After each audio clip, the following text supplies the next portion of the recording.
Hey guys, Toxic Travel 17 here, and today I'm just going to do a review on the Titanium Unlimited 200 multi-process welder. This welder I've had for almost 2 years now, and I've done, quite a bit of work with it, mostly stick welding and flux core. I plan on getting a MIG bottle soon, but I haven't done that yet, so I can't really say how it works with MIG, but it does flux core great. And I'm mostly practicing stick at the moment, and it does stick welding pretty good. I'll show you those fixtures in a bit. But anyway, I just want to do a quick overview of the product, how it works, how I've experienced it, and then I'll do some quick clips of me welding with flux core and stick welding. I haven't used a TIG welding torch because I've never TIG welded before, but that is something I'm looking to learn, so maybe in the future I'll make a video on it. But anyway, this is the Titanium Unlimited 200. It's pretty lightweight. I think it's around 44 pounds or something, so it's pretty mobile. You can run it off 120 and 240 or 220, whatever you want to call it. I have it plugged into 220 right now, but it comes with the a power adapter, and it also comes with the gas bottle gauge for your MIG gas, and the power switch is located here on the rear, and you can see here this is where you flip it from 120 to 240 input. So if you're running 120, you just flip that up. It'll tell you if it's wrong too, so you can't really mess it up. But anyway, it's a pretty nice welder. I recommend getting it on sale. Usually you can get it for low 700s. I think its list price is $7.99. But yeah, that's just the electronic chart for the duty cycles and stuff, so that's not really that important. I've never hit the duty cycle on this, and I've welded at maximum amps on flux and stick welding. I guess in between, chipping the slag off and stuff, you probably buy yourself enough time. But I haven't heard of many other people hitting the duty cycle on this welder. But anyway, I'll show you how it works. It's fairly simple. All you do is flip the switch on the rear here.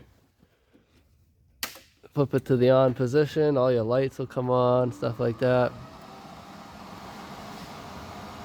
So I have it in stick mode. As you can see here, stick is this switch is all the way up. TIG is with it in the middle position, and then flux and MIG welding is in the down position. You can see if you switch it, the numbers change. Because if you're on stick welding, this is your amps for stick welding, and this is your hot start. So if you adjust this one, see how it's only 5, 6, 7, 8. That's your hot start. It helps start rods on cold metal, or harder to start rods such as 7018, such like that. So yeah, and then the MIG setting, you flip it down. This is your wire speed, voltage. As you can see, the voltage there, and this is your inductance. So I'll flip it back to stick for now. But this here, 2T, 4T, this is how your MIG trigger works. If it's on 2T, you hold the trigger to weld, and on 4T you press the trigger and let go and it'll weld, and then you press it again to stop. I don't know, maybe if you're doing like long runs or something you'd use it in 4T, but I've never actually tried it. It doesn't seem that useful to me. But anyways, it comes with 1025 DINS connectors for your plugs for the ground cable, stinger, and you also have your MIG wire here. And to switch to the flux core, you would undo or MIG, you would undo the stick welding, and then you would plug this into the corresponding positive or minus. I've only ever used 2-pound reels on this welder, so I've never used 10 pounds, but it does come with the 10-pound adapter. And as you can see in here, yeah, it's a pretty nice setup. You can adjust the strength of the pull on the wire with this screw here, and they also have what tension to set it to depending on the wire. Like I said, I've only used flux core, so I'm using the knurled wheel. What's nice is it comes with a nice chart for MIG and flux core. As you can see, they break it up: flux core, solid wire, stuff like that. You got your material thicknesses, and then it tells you wire speed, voltage, and inductance. So I mean, it's pretty close. It's not perfect. Usually I find this to be a little cold. Usually I have to turn it up a little bit more heat wise, but it works good. It helps you set up a baseline. This welder, you can run a spool gun. You would disconnect the gas here and switch it to spool there. And like I said, if you want to run a 10-pound spool, you just use the adapter the machine came with. But I haven't really had any feeding issues or anything like that. I haven't had anything break on it. It's pretty much worked flawlessly. So I think I paid $700 or $680 for this thing in January 24, and it's been a great welder ever since. And it was actually the first ever welder ever, so I learned welding on this welder, and it's worked great for me. It runs 6011 rods, no problem. I haven't tried 6010. I just haven't got any yet, but I'll demonstrate what the how it performs on 7018 and stuff like that. But anyway, it also comes, like I said, I upgraded the ground clamp. This is actually the Burger Harbor Freight ground clamp upgrade. The one it comes with is like a cheap tin metal one. It kind of sucks. I also upgraded the stick electrode. The stock one it comes with is pretty flimsy. It's kind of a junky electrode. So I recommend upgrading those things. And the MIG gun or flux core gun, as you can see, I have the flux core nozzle on it, but it's not the nicest gun ever, but it'll get the job done, and I haven't had any feeding issues or anything with that, so it works good. And I like this welder. As you can see, I've done 7018, 7014, basically all the stick rods. So this is like 6013. It makes a nice bead. I'm not the greatest welder in the world either, but 6013, it runs pretty good. I got some bad gaps in there, but 6011 I'm working on. I'm not the best at 6011, but it's not too bad running it. I mean, those are pretty ugly welds, but I haven't really used 6011 a lot, but 7018, it's hard to fuck that up. And these are the welds it's produced, so it does pretty nice. Pretty nice weld. The max amperage on stick welding is 170 on 240 volt. I believe it's 70 amps max on 110, so it's kind of hard to stick weld on 110 unless you're doing real thin metal or running only 6010 or something. But yeah, I mean, it welds good. I haven't had any problems with it running any rods or anything. It flux core is real good, but yeah, I'm very happy with it. And I'm gonna make some short clips of me welding just to show how it works. Alright guys, I'm going to do 7018 1/8 inch electrode at 130 amps on this 5/16 inch plate. We'll see how it runs.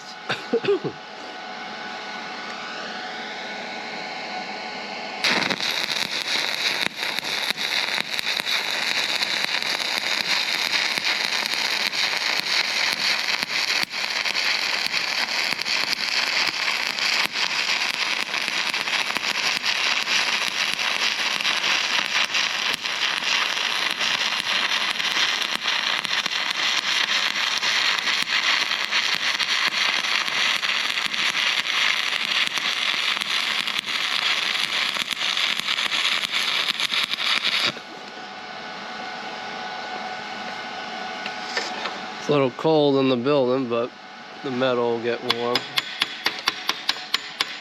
Knock that slag off.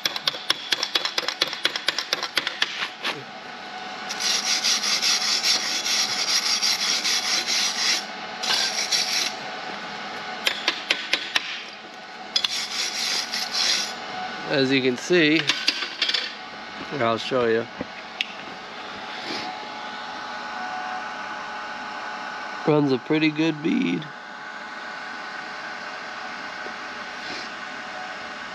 Looks good. Alright, I'm going to do 6011 next. Alright guys, next I'm going to run 6011 at 90 amps. It's also an 1/8 inch electrode on the same size plate. Just going to run a stringer on the bottom of my other bead and we'll see how it goes. I'm not the best at 6011, so it's probably not going to be the prettiest thing.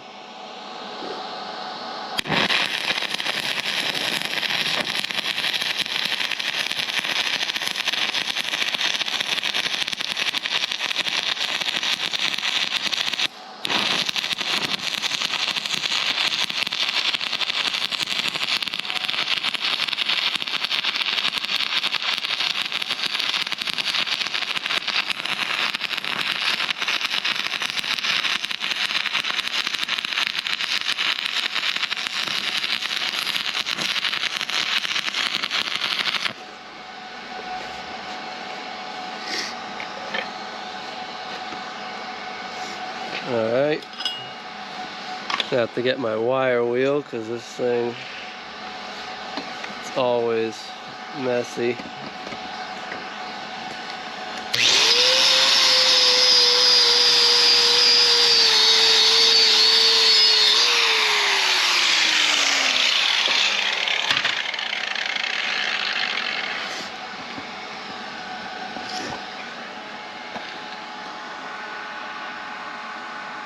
Yeah, not the prettiest 6011 weld, but it lays a weld and it runs 6011 pretty good. I haven't had any problems with it. Some machines don't like to run it.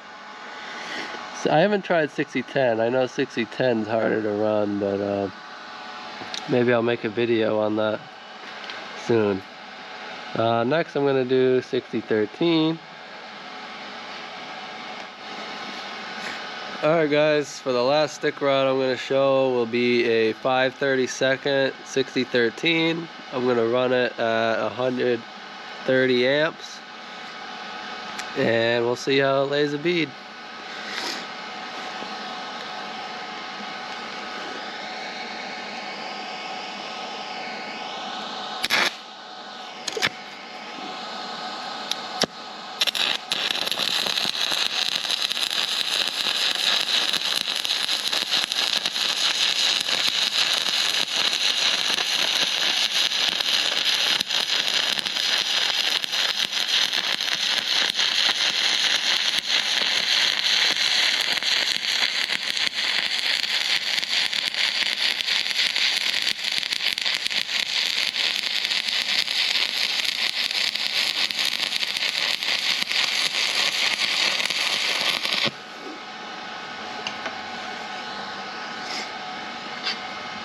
Looks like I had a bad ground for a second or something.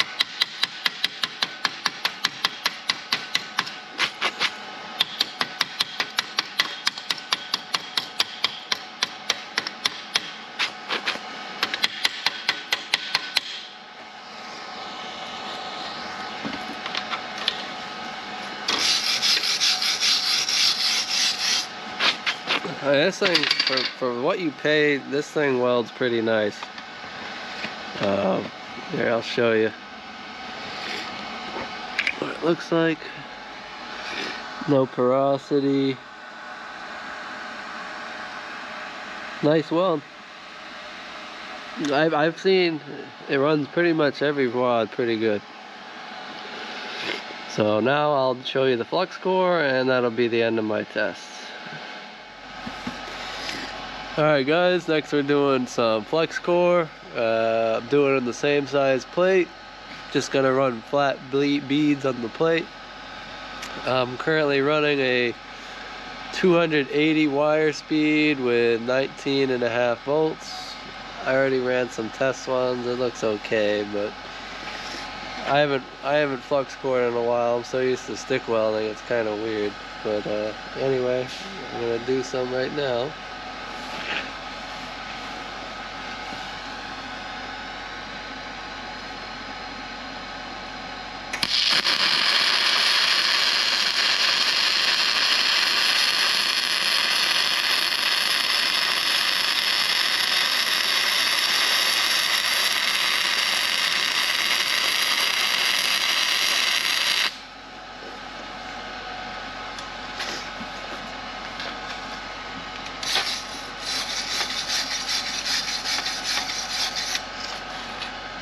Came out pretty good. I'll do one more.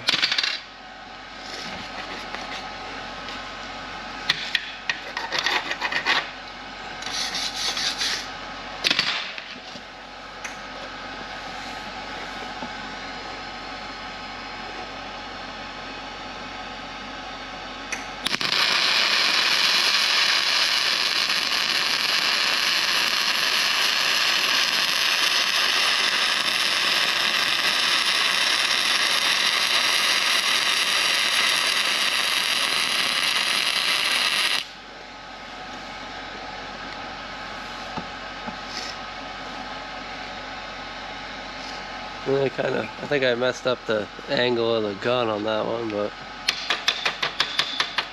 it still doesn't look too bad.